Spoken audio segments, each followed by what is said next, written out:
O STF segue sendo destruído por desejos egoístas de um partido que não aceita ser criticado. E para piorar a imagem da corte, um eletricista traficante foi preso com uma lista de nomes do STF. Eu sou Marcelo Pontes e este é o Verdade Política, um canal que busca revelar o filme preto e branco da nossa política.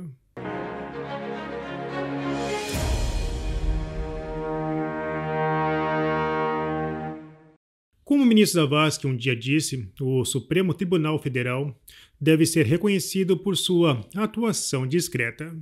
No entanto, hoje, alguns ministros se acham a Madonna do Judiciário, com direito a coleira e focinheira.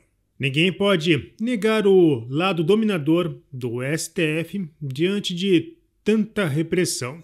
Quem assistiu aos relatos da advogada Gabriela Ritter falando sobre os presos do dia 8 de janeiro, sabe do que estou falando.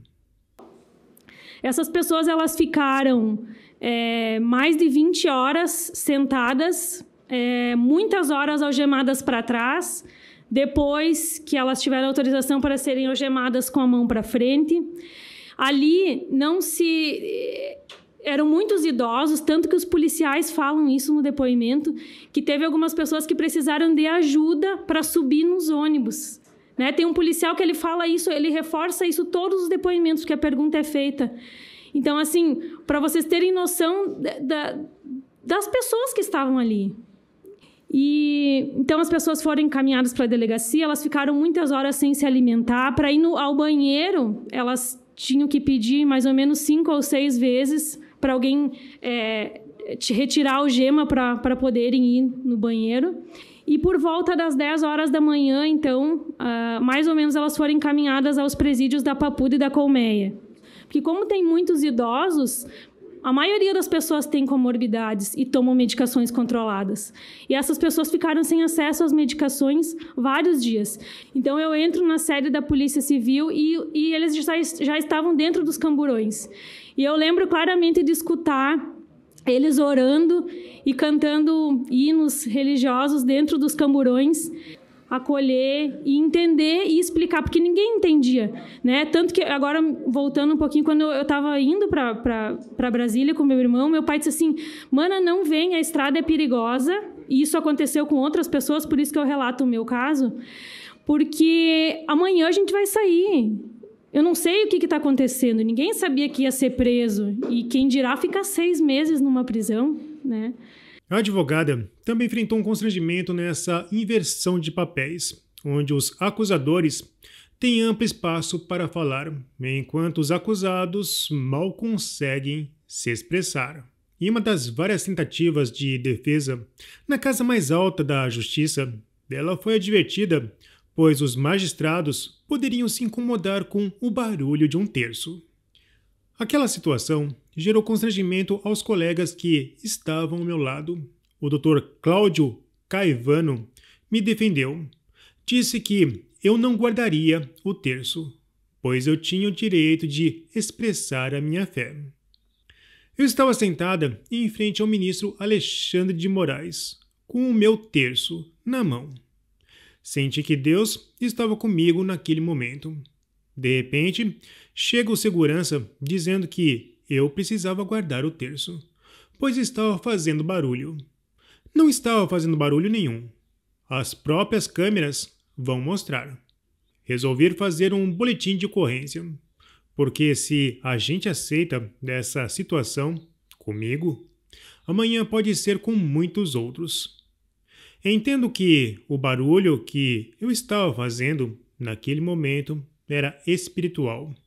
Apesar da religião que eu professo, o que é necessário destacar nesse momento é que a fé é um direito constitucional, independente do segmento. Pelo menos nos filmes, quem tem medo de terço é o capeta. Bom, o legado que Barroso e outros ministros estão deixando é do pior Supremo da história do país. E são denúncias diárias. Inclusive o Metrópolis trouxe mais uma, que com certeza vai deixar ministros de cabelo em pé.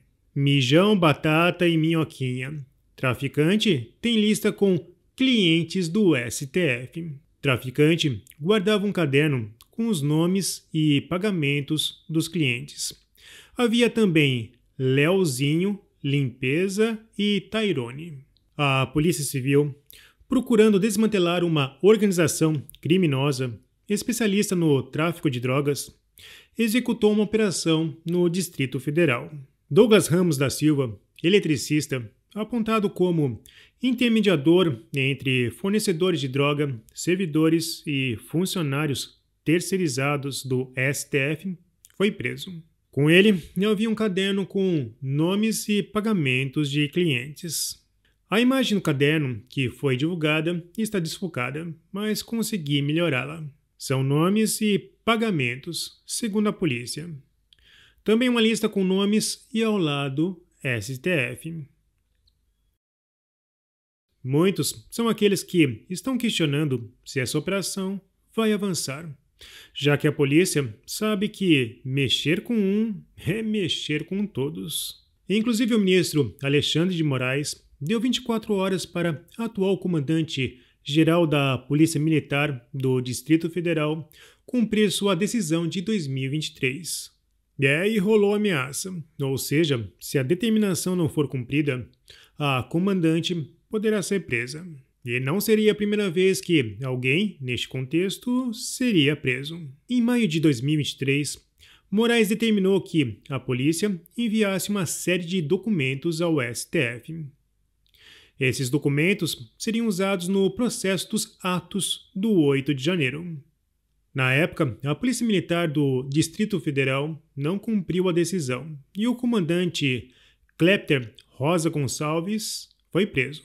Os parlamentares estão buscando salvar o STF e, com isso, salvar a democracia. Sem freio, os ministros demonstram ter se deixado seduzir pelo poder, mostrando resistência em retornar o velho papel constitucional tradicional que lhes cabe. Carmen Lúcia afirmou que é direito do Congresso debater, porém ela omitiu uma segunda parte. Se não gostarmos, não passa. André Marsiglia apontou: inconstitucional é ministros afirmarem que derrubarão algo que sequer possui redação definitiva, pré-julgando a ideia, não o objeto. Ao interferir no debate legislativo dessa forma, os ministros confirmam a necessidade de se fazer um pacote de reequilíbrio entre os poderes. Marsiglia também apontou algo que já havia comentado na semana passada, de que Barroso via tudo como um jogo. Depois de dizer que impeachment era expulsar jogador do time, Barroso diz que não se mexe em instituição que está funcionando. Uma alusão a não mexer em time que está ganhando. Juiz não joga e STF não é time. Juiz apita, só. O STF quer fazer regras, apitar, jogar e ser imutável. Ministro é juiz e não pode jogar com a camisa de um lado político e ainda querer apitar o jogo. Para agir contra os freios e contrapesos, ministros como Gilmar abusam da narrativa batida. Fizemos tudo isso para defender a democracia.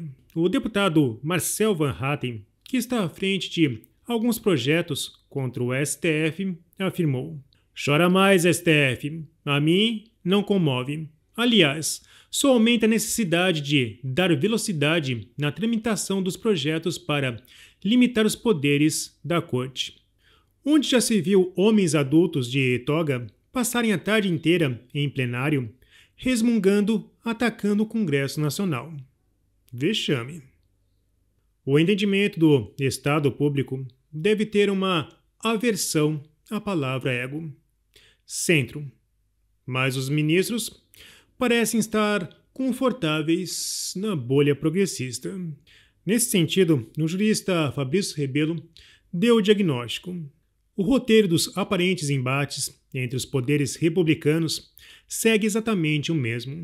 A cada manifestação pública de seus integrantes, fica mais nítido o absoluto descolamento que tem da realidade do país e dos anseios de sua população.